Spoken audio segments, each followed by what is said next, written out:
Baik, Assalamualaikum warahmatullahi wabarakatuh. Eh, untuk saudara mahasiswa semuanya, kali ini kita akan belajar terkait dengan makna dan prinsip demokrasi. Apa itu demokrasi? Kemudian, apakah Indonesia adalah negara demokrasi? Dan juga terkait dengan hakikat negara Indonesia sebagai negara demokrasi yang berlandaskan pada nilai-nilai Pancasila. Nah, kalau kita kaji secara terminologis, kata demokrasi itu berasal dari bahasa Yunani yang berasal dari dua kata, demos dan kratos. Demos artinya rakyat dan kratos adalah pemerintahan. Sehingga demokrasi diartikan sebagai pemerintahan berdasarkan pada rakyat. Mungkin saudara mahasiswa juga banyak yang mendengar bahwa demokrasi diartikan juga sebagai pemerintahan yang lahir dari rakyat, oleh rakyat, dan untuk rakyat. Nah, sebelum kita masuk kepada pembahasan yang lebih lanjut, materi yang lebih mendalam terkait dengan demokrasi, alangkah lebih baik kalau kita mengkaji secara dari aspek historisitasnya terlebih dahulu, asal-usul bagaimana demokrasi itu sebenarnya bermula. Nah, sebenarnya demokrasi itu bermula di kota Athena sebagai tempat peradaban lahirnya demokrasi. Bahwa demokrasi pertama kali diterapkan di kota Athena pada masa Yunani kuno yang diperkirakan dijalankan pada abad sebelum Masehi, abad 4 sebelum Masehi dan sampai abad 6 sebelum Masehi. Dan bahwa di Athena sendiri telah dipraktekkan konsep demokrasi langsung, bahwa pemerintahan, keputusan-keputusan pemerintahan itu dijalankan oleh semua warga negara. Dan ada satu ciri khas yang unik di kota Athena, yaitu di sana ada satu bangunan bersejarah yang bernama Parthenon, yang merupakan kuil Yunani yang dibangun untuk Dewi Athena, yang juga dianggap sebagai simbol demokrasi Athena. Nah, namun mungkin tidak banyak dari saudara mahasiswa yang tahu bahwa ternyata Bapak filsafat Yunani Socrates itu sendiri ternyata yang paling banyak menaruh kecurigaan dan pesimistis terhadap konsep demokrasi. Di mana di dalam buku yang ditulis oleh murid Socrates, Plato, yang berjudul Republik, buku ke-6, itu digambarkan terkait dengan suatu hari ketika Socrates bercakap-cakap dengan seorang yang bernama Adeimantus. Di saat Socrates bercakap-cakap dengan Adeimantus, Socrates hendak menggambarkan terkait dengan kekurangan dari konsep demokrasi yang dipresentasikan dari sebuah kapal. Karena Socrates bertanya kepada Adeimantus, ketika ada kapal yang melaut yang ditumpangi oleh banyak orang, kira-kira siapa yang berhak untuk memimpin kapal tersebut? Socrates menawarkan dua pilihan. Yang pertama adalah setiap warga yang menumpangi kapal tersebut. Kemudian yang kedua adalah orang yang memang ahli dalam menahkodai di laut. Kemudian Adeimantus sontak menjawab bahwa jawaban yang paling sesuai adalah jawaban yang kedua. Kemudian Socrates menyatakan kembali dengan pernyataannya bahwa lalu mengapa kita semua selalu berpikir bahwa setiap orang, setiap warga negara itu memiliki hak untuk memilih pemimpinnya. Nah, di sini Socrates hendak menggambarkan bahwa dalam konsep demokrasi seharusnya yang berhak memilih pemimpin itu adalah orang-orang yang memiliki kajian dan isu yang mendalam dan pemikiran yang rasionalitas terhadap segala permasalahan. Sehingga memilih pemimpin itu adalah sebuah keterampilan dan bukan berdasarkan pada intuitif belaka. Nah, itu yang coba digambarkan oleh Socrates. Sehingga memilih pemimpin itu adalah sebuah keterampilan, dan bahwa kita selama ini melupakan adanya perbedaan antara demokrasi yang lahir dari intelektualitas dan demokrasi yang lahir dari hak yang dibawa setiap orang sejak lahir. Di situ kita melupakan adanya relasi antara hak pilih dengan kebijaksanaan. Dan perkembangan dari konsep demokrasi ternyata berpengaruh cukup besar dalam kehidupan Socrates sendiri, yang dalam sejarahnya Socrates dihukum mati untuk meminum racun hemlock, dan di situ Socrates dituduh dengan tuduhan yang belum pasti kebenarannya, bahwa di situ Socrates dituduh telah merusak moral warga Athena. Di situ Socrates dinyatakan bersalah oleh lebih dari 500 warga Athena. Nah, berdasarkan sejarah dari Socrates tersebut merupakan sebuah awalan dari saudara mahasiswa untuk dapat berpikir, merenung dan berkontemplasi, dan menjadi sebuah percikan untuk kita dapat diskusikan lebih lanjut terkait dengan konsep demokrasi. Nah, kemudian kita lanjut kepada definisi demokrasi. Menurut Sidney Hook, demokrasi itu diartikan sebagai sebuah bentuk pemerintahan di mana keputusan-keputusan pemerintah itu didasarkan pada kesepakatan mayoritas, suara mayoritas. Jadi demokrasi itu diartikan sebagai kedaulatan tertinggi, kedaulatan yang berada di tangan rakyat yang didasarkan pada suara mayoritas. Nah, jadi pada umumnya setiap warga negara itu sangat mendambakan pemerintahan yang demokratis, yang berkedaulatan rakyat. Pemikiran tersebut dan hasrat tersebut atau keinginan tersebut itu dilandasi dari paham bahwa pemerintah yang demokratis itu memberikan peluang bagi tumbuhnya paham untuk menghargai, prinsip menghargai keberadaan individu dalam berpartisipasi secara maksimal dalam kehidupan bernegara. Kemudian kita akan lanjutkan, lalu dari mana konsep kekuasaan itu didapatkan? Kalau kita merujuk pada teori kontrak sosial, maka kekuasaan itu sebenarnya didapatkan berdasarkan perjanjian dari masyarakat atau kesepakatan masyarakat. Nah, bagaimana kalau kekuasaan itu didapatkan dalam konsep demokrasi?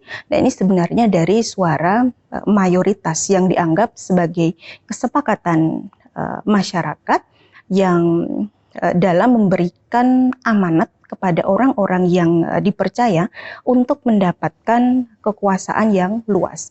Namun kekuasaan luas ini ada batasannya, dan batasan yang digunakan untuk mencegah agar tidak terjadi kesewenang-wenangan yang dilakukan pemerintah adalah batasan yang diatur dalam aturan konstitusi. Jadi sebenarnya nilai-nilai demokrasi itu dapat dijadikan sebagai pandangan hidup bangsa dan landasan dalam struktur pemerintahan. Nah, jadi konsep demokrasi itu pada dasarnya dijalankan untuk menetapkan sistem perwakilan berdasarkan kepemimpinan politik. Nah, itu demokrasi secara umum. Nah, kemudian kita lanjutkan pada apakah Indonesia ini adalah negara demokrasi. Nah, itu bisa kita lihat dalam preambul pembukaan Undang-Undang Dasar Negara Republik Indonesia tahun 45 di alinea 4. Di situ jelas disebutkan bahwa maka disusunlah sebuah negara Republik Indonesia yang berkedaulatan rakyat. Kemudian bukti bahwa Indonesia adalah negara demokrasi juga dapat kita temukan di dalam bunyi pasal 1 ayat 2 Undang-Undang Dasar Negara Republik Indonesia tahun 45 sesudah amandemen. Di situ disebutkan dalam bunyi pasalnya bahwa kedaulatan berada di tangan rakyat dan dilaksanakan menurut Undang-Undang Dasar. Jadi sudah jelas bahwa negara Indonesia itu adalah negara demokrasi. Nah, negara Indonesia juga menganut demokrasi konstitusional, di mana demokrasi konstitusional itu diartikan bahwa pemerintah itu tidak kemudian mendapatkan kekuasaan yang seluas-luasnya, tetapi tetap ada batasannya dalam aturan-aturan yang sudah dibentuk dalam konstitusi, sehingga pejabat pemerintah atau negara itu dalam menjalankan setiap tindakannya itu harus berdasarkan pada aturan-aturan konstitusi.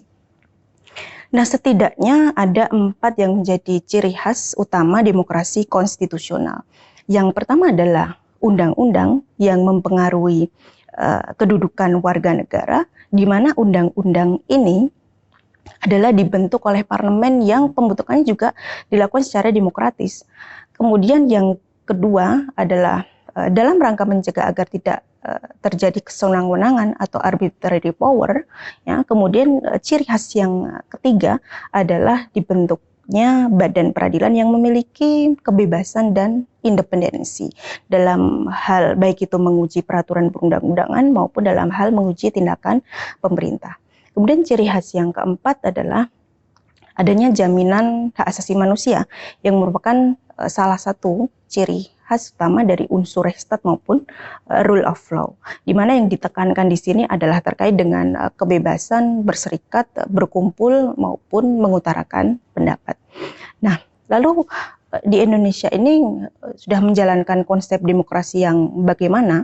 Jadi di Indonesia ini sekarang adalah menjalankan demokrasi yang berdasarkan atau berlandaskan pada nilai-nilai Pancasila atau yang kita kenal sebagai demokrasi Pancasila. Jadi apa sebenarnya yang dimaksud sebagai demokrasi Pancasila?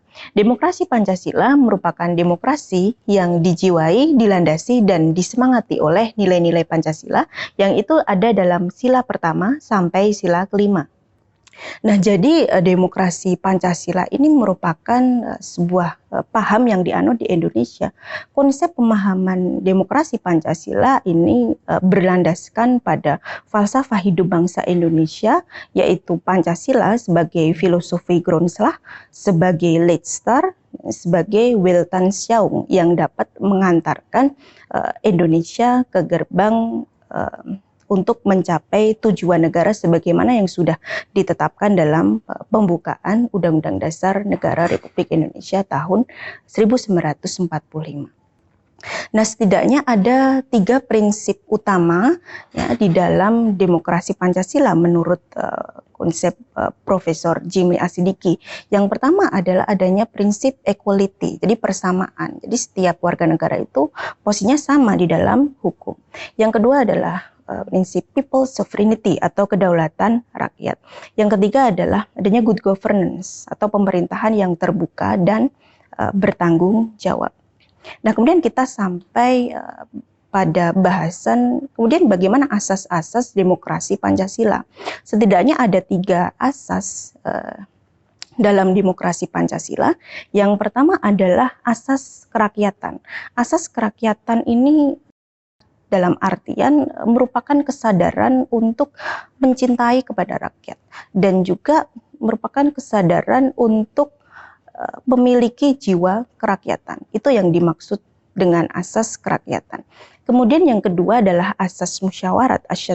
Asas musyawarat ini adalah mempertimbangkan atau memperhatikan aspirasi dari masyarakat yang diproses melalui musyawarah mufakat dalam rangka untuk mencari kesatuan pendapat. Kemudian yang ketiga adalah asas jaminan hak asasi manusia, bahwa setiap warga negara itu posisinya sama di dalam hukum dan mempunyai hak asasi yang sama. Ya. Dan demokrasi Pancasila sangat menjunjung tinggi adanya pengakuan terhadap hak asasi manusia. Nah, kemudian kita sampai pada ciri-ciri. Bagaimana ciri-ciri demokrasi Pancasila itu di Indonesia? Yang pertama tentunya adanya pemerintahan yang berlandaskan pada konstitusi atau Undang-Undang Dasar Negara Republik Indonesia tahun 45. Yang kedua, dilaksanakannya konsep pemilu yang konsisten dan berkesinambungan. Kemudian yang ketiga adalah adanya jaminan hak asasi manusia. Kemudian yang keempat adalah adanya perlindungan terhadap kaum-kaum minoritas. Dan kemudian yang selanjutnya adalah adanya musyawarah untuk mufakat. Dan yang terakhir adalah adanya trias politika, pembagian kekuasaan. Lalu bagaimana contoh demokrasi Pancasila ini penerapannya di Indonesia? Ya, setidaknya ada 2 contoh yang bisa saya ambil, bahwa yang pertama dilaksanakan demokrasi Pancasila adalah dalam bentuk perlindungan terhadap golongan minoritas. Dan ini sudah diterapkan di Indonesia pada masa kemerdekaan, yaitu pada masa penghapusan 7 kata pada sila pertama Pancasila. Dulunya sila pertama itu berbunyi ketuhanan berdasarkan kewajiban untuk menjalankan syariat Islam bagi pemeluk-pemeluknya. Kemudian 7 kata ini akhirnya diubah dihapuskan dalam Piagam Jakarta karena mendapatkan pertentangan dari golongan Indonesia Timur, ya, di mana waktu itu sebetulnya Indonesia bisa saja tidak menggubris golongan minoritas karena memang mayoritas Indonesia waktu itu adalah orang-orang yang beragama Muslim. Nah, namun dalam faktanya Indonesia tidak meninggalkan golongan minoritas, ya, yang ingin melepaskan diri apabila 7 kata ini tidak dihapuskan. Nah, itu adalah contoh sudah diterapkannya demokrasi Pancasila sejak zaman kemerdekaan. Nah, kemudian contoh yang kedua adalah terjadinya pembagian kekuasaan, ya, atau trias politika, di mana di Indonesia ini ada 3 kekuasaan. Yang pertama adalah kekuasaan eksekutif yang dijalankan oleh presiden sama jajaran menteri dan juga jajaran pemerintahan daerah. Kemudian yang kedua adalah kekuasaan legislatif yang mana dijalankan oleh MPR, DPR, DPD, dan DPRD. Kemudian yang ketiga adalah kekuasaan yudikatif yang dijalankan oleh badan-badan peradilan, baik itu Mahkamah Agung maupun Mahkamah Konstitusi. Nah, mungkin dari apa yang saya sampaikan ini bisa menjadi awalan, bisa menjadi gambaran bagi saudara mahasiswa untuk kemudian bisa kita mendiskusikan lebih lanjut dalam pemikiran yang lebih mendalam terkait dengan implementasi demokrasi di Indonesia. Semoga dari apa yang saya sampaikan ini membawa kemanfaatan dan membawa pola berpikir baru bagi saudara mahasiswa sekalian. Terima kasih, saya cukupkan atas perhatiannya. Assalamualaikum warahmatullahi wabarakatuh.